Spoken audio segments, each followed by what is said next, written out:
सुप्रभात बच्चों। पिछले अध्याय में हमने सहसंयोजी बंध के बनने की के बारे में पढ़ा तथा उनके कुछ गुण धर्मों के बारे में पढ़ा।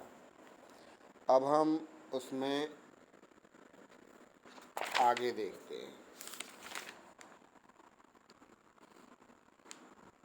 सहसंयोजक बंध में ध्रुवणता। सामान्यतया जब सहसंयोजी बंध बनता है तो यदि साझा करने वाले दोनों परमाणुओं के मध्य विद्युत ऋणीयता का अंतराल शून्य अथवा बहुत ही कम होता है तो उस स्थिति में उन दोनों परमाणुओं के साझा किए गए इलेक्ट्रॉन दोनों परमाणुओं के नाभिकों के मध्य में स्थिर रहते हैं, जिससे वहाँ पर ध्रुवीयता नहीं होती है। लेकिन यदि विद्युत ऋणात्मकता के भिन्न मानों युक्त दो भिन्न परमाणु संयोग करते हैं तब उनके मध्य एक ध्रुवीय सहसंयोजक आबंध बनता है। इस स्थिति में बने आबंध में कुछ मात्रा में आयनिक लक्षण या ध्रुवणता उपस्थित रहती है। तो देखते हैं इसको विस्तार से। अध्रुवीय अणु क्या है और ध्रुवीय अणु क्या है। जैसे आप अगर देखो चित्र में,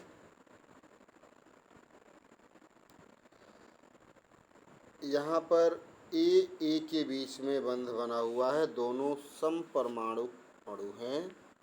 तो साझा करने के पश्चात symmetrical distribution of electron cloud आता है। मतलब जो इलेक्ट्रॉन साझे वाले हैं उसके इलेक्ट्रॉन की तरंग का समान रूप से वितरण दोनों परमाणुओं के चारों तरफ हो जाता है और उस स्थिति में एक नॉन पोलर कोवैलेंट मॉलिक्यूल या अध्रुवीय सहसंयोजक अणु का निर्माण होता है। लेकिन यदि दो असमान विद्युत ऋणीयता वाले परमाणु जैसे हाइड्रोजन और फ्लोरीन, यहाँ पे आप देखो इनके मध्य अगर संयोजकता बनती है तो फ्लोरीन की विद्युत ऋणीयता अधिक होने के कारण जो इलेक्ट्रॉनों का घनत्व है वो फ्लोरीन के परमाणु की तरफ झुक जाता है। इस स्थिति में फ्लोरीन पर आंशिक ऋणावेश और हाइड्रोजन पर आंशिक धनावेश हो जाता है। तो इनके बीच में ध्रुवीयता उत्पन्न हो जाती है। अगर सिंबॉलिक रूप में देखें, प्रतीकात्मक रूप में देखें, ए और बी में बी की विद्युत ऋणीयता ए से अधिक है, इसलिए साझे का इलेक्ट्रॉन युग्म बी की तरफ झुक जाता है, जिससे बी के ऊपर आंशिक ऋणावेश और ए के ऊपर आंशिक धनावेश होने के कारण इनमें ध्रुवीयता उत्पन्न होती है और ध्रुवीय सहसंयोजक बंध बनता है। ध्रुवीय सहसंयोजक बंध में जो आवेश मेघ है ये विकृत स्थिति में होता है। तो यह जो आंशिक धनावेश या ऋणावेश उत्पन्न होता है यह विद्युत ऋणीयता के अंतर के कारण होता है। जब एक अणु में धनावेश तथा ऋणावेश एक निश्चित दूरी अर्थात बंध की लंबाई पर स्थिर होते हैं तो इस प्रकार के अणु को द्विध्रुव भी कहा जाता है। जब एक सहसंयोजक आबंध में आयनिक लक्षण की मात्रा आबंध बनाने वाले परमाणुओं की विद्युत ऋणीयताओं के अंतर पर निर्भर करती है। संयोग करने वाले परमाणुओं की विद्युत ऋणीयताओं में अंतर जितना ही अधिक होगा, बंध में आयनिक लक्षण की प्रतिशत मात्रा उतनी ही अधिक होगी और उस अणु की ध्रुवणता भी उतनी ही अधिक होगी। यदि संयोग करने वाले परमाणुओं की विद्युत ऋणीयताओं में 1.7 से अधिक का अंतर होगा तो उनके मध्य बने सहसंयोजक आबंध में लगभग 50% आयनिक लक्षण होंगे और वह बंध सहसंयोजी की बजाय वैद्युत संयोजी हो जाएगा। अब आते हैं द्विध्रुव आघूर्ण। एक सहसंयोजक बंध में ध्रुवणता के मापन के लिए एक भौतिक राशि दी गई है जिसे द्विध्रुव आघूर्ण कहा जाता है और इसे म्यू से प्रदर्शित करते हैं। कहते हैं किसी एक सहसंयोजक आबंध में रखने वाले सहसंयोजी यौगिक का द्विध्रुव आघूर्ण दोनों परमाणुओं में से किसी पर उपस्थित आवेश के परिमाण तथा दोनों परमाणुओं के मध्य की दूरी के गुणनफल के बराबर होता है। यह एक सदिश राशि है तथा धन आवेशित परमाणु को ऋण आवेशित परमाणु से जोड़ने वाली सीधी रेखा की दिशा में कार्य करता है। Mu is equal to Q into R. Q आवेश की मात्रा और आर दोनों आवेशों के बीच की दूरी है।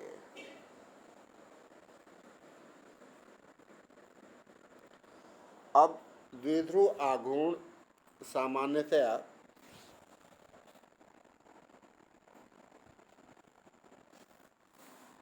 ध्रुवित अणुओं के परमाणुओं पर उपस्थित धन अथवा ऋण आवेशों का परिमाण 10⁻10 ESU के क्रम में होता है। इस कारण द्विध्रुव आघूर्ण को मापने के लिए एक विशेष इकाई डिबाई प्रयुक्त करते हैं। इसे D से निरूपित करते हैं और एक डिबाई का मान 10⁻18 ESU सेंटीमीटर के बराबर होता है। यदि किसी सहसंयोजी यौगिक में केवल एक ध्रुवीय बंध होता है तो वह ध्रुवीय यौगिक कहलाएगा तथा यौगिक का द्विध्रुव आघूर्ण बंध के द्विध्रुव आघूर्ण के बराबर होगा।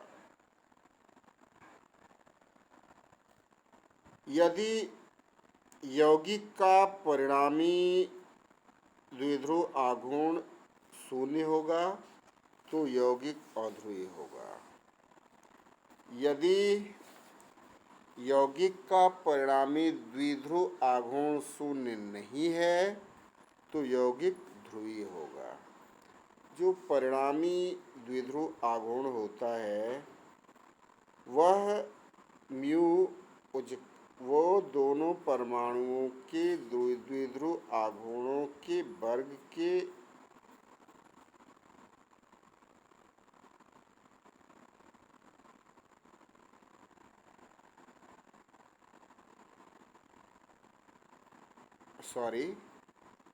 दोनों परमाणुओं पर उपस्थित द्विध्रुव आघूर्ण या आवेश की मात्रा के ऊपर निर्भर करता है।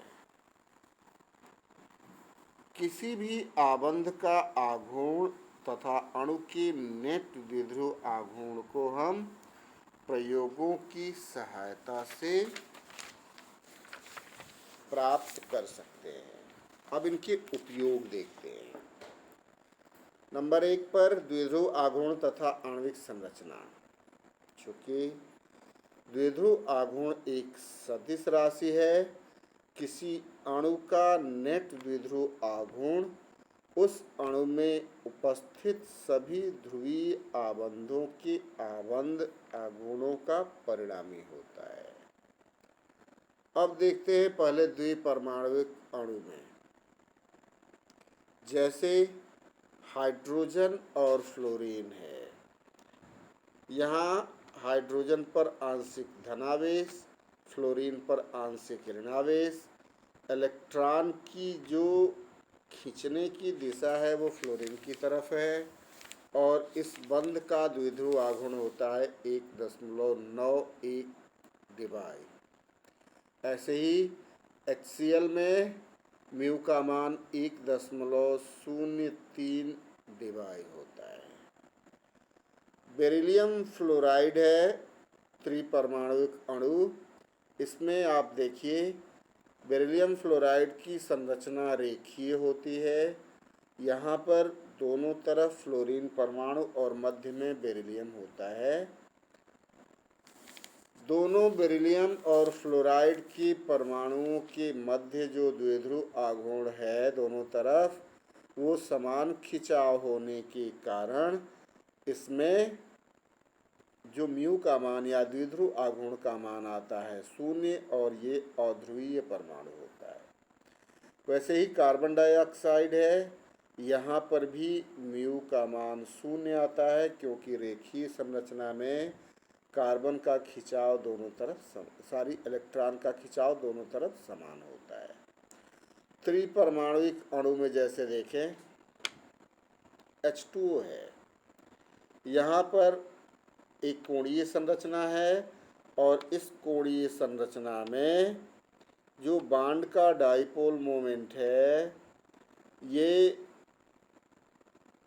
दोनों हाइड्रोजन से ऑक्सीजन की तरफ होता है और यहाँ पे द्विध्रुव आघूर्ण का जो मान है वो 1.85 डिबाई आता है, जो ऑक्सीजन के परमाणु के बाहर की तरफ प्रदर्शित होता है। इसके बाद हम देखते हैं टेट्रा परमाणुक। टेट्रा परमाणुक में जैसे आप देखो यहाँ पर BF3 है। इसमें मूलतः इनके जो द्विध्रुव आघूर्ण हैं BF3 में यह मान 0 आता है क्योंकि बोरान से फ्लोरीन की तरफ जो इलेक्ट्रॉनों का खिंचाव है ये तीनों फ्लोरीन परमाणु का आपस में एक दूसरे से समान रूप से खिंचाव होने के कारण इसमें BF3 का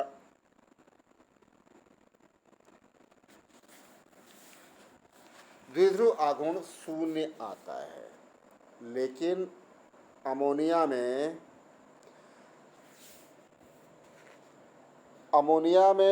अमोनिया की ज्यामिति बोरान ट्राइफ्लोराइड की तुलना में भिन्न है। यहाँ पर नाइट्रोजन के पास एक लोन पेयर या युग्म इलेक्ट्रॉन है। नाइट्रोजन की विद्युत ऋणात्मकता हाइड्रोजन से अधिक होने के कारण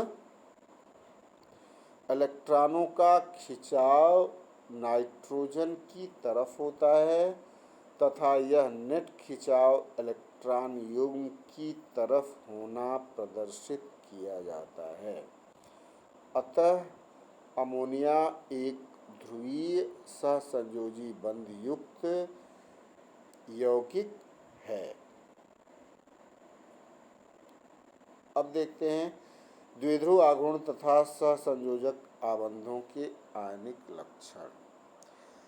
किसी ध्रुवीय अणु में उपस्थित एक सहसंयोजक आबंध के प्रतिशत आयनिक लक्षण की गणना उस अणु के द्विध्रुव आघूर्ण के मान के आधार पर आसानी से कर सकते हैं। जैसे किसी भी यौगिक के अणु का प्रतिशत आयनिक गुण ये बराबर होता है द्विध्रुव आघूर्ण का प्रायोगिक मान बटे द्विध्रुव आघूर्ण का सैद्धांतिक मान गुणे 100। जैसे मान लेते हैं हाइड्रोजन फ्लोराइड का प्रतिशत जो आयनिक लक्षण है इसकी गणना हम कर सकते हैं। इसका द्विध्रुव आघूर्ण आता है 0.79 डेबाई। आबंध की लंबाई होती है 1.41 एंगस्ट्रॉम। इसलिए यह अणु पूर्णतया आयनिक होगा क्योंकि इसका जब हम द्विध्रुव आघूर्ण की गणना करते हैं इलेक्ट्रॉनिक आवेश के आधार पर तो ये गणना करने के पश्चात आता है 6.77 डी। अगर ये परिकलित मान हो गया सैद्धांतिक मान, लेकिन प्रायोगिक मान 0.79 डी ही आता है तो इसमें आयनिक लक्षण करीब करीब 11.67% आता है जो कि 12% आयनिक लक्षण प्रदर्शित करता है। तो हम द्विध्रुव आघूर्ण तथा सहसंयोजक आबंधों में इस फार्मूले के हिसाब से आयनिक लक्षणों की गणना कर सकते हैं। अब विद्युत ऋणीयता का क्रम भी इससे ज्ञात कर सकते हैं। चूंकि किसी बंध का द्विध्रुव आघूर्ण उसके परमाणुओं की विद्युत ऋणात्मकता के अंतर पर निर्भर करता है। जैसे मान लो हाइड्रोजन के हैलाइडों को देखें, HF में अंतर 1.92, HCl में 1.03, HBr में 0.78 और HI में 0.38 है। अब समपक्ष व विपक्ष की ज्यामिति में विभेद करने में भी कर सकते हैं। इसमें सामान्यतया समपक्ष का द्विध्रुव आघूर्ण विपक्ष से अधिक होता है। जैसे आप देखो ऊपर पहला है समपक्ष स्वरूप और दूसरा है विपक्ष स्वरूप। पहले वाले में म्यू इक्वल नॉट ये समपक्ष स्वरूप है। इसमें अगर विद्युत ऋणीयता किसी की अधिक होगी तो इलेक्ट्रॉनों का खिंचाव एक ही तरफ होगा, इसलिए यहाँ पर द्विध्रुव आघूर्ण शून्य नहीं होगा। लेकिन अगर ये विपक्ष स्वरूप है तो यहाँ पर दोनों तरफ खिंचाव न होकर के एक ही तरफ खिंचाव होगा, दोनों तरफ खिंचाव होगा, एक तरफ नहीं होगा और यहाँ पर म्यू का मान शून्य आता है। जैसे मान लीजिए 1,2 डाइक्लोरो एथीन के समपक्ष रूप का द्विध्रुव आघूर्ण विपक्ष रूप से अधिक होगा। यहाँ पर दोनों तरफ एक ही तरफ क्लोरीन है तो इलेक्ट्रॉनों का खिंचाव एक ही तरफ होगा, इसलिए म्यू का मान शून्य नहीं होगा। लेकिन अगर क्लोरीन दोनों तरफ विपक्ष स्वरूप में आ जाए तो यहाँ पर इलेक्ट्रॉनों का खिंचाव दोनों तरफ समान होगा, जिससे इसका परिणामी द्विध्रुव आघूर्ण शून्य हो जाता है। तो आज के लिए बस इतना ही। धन्यवाद।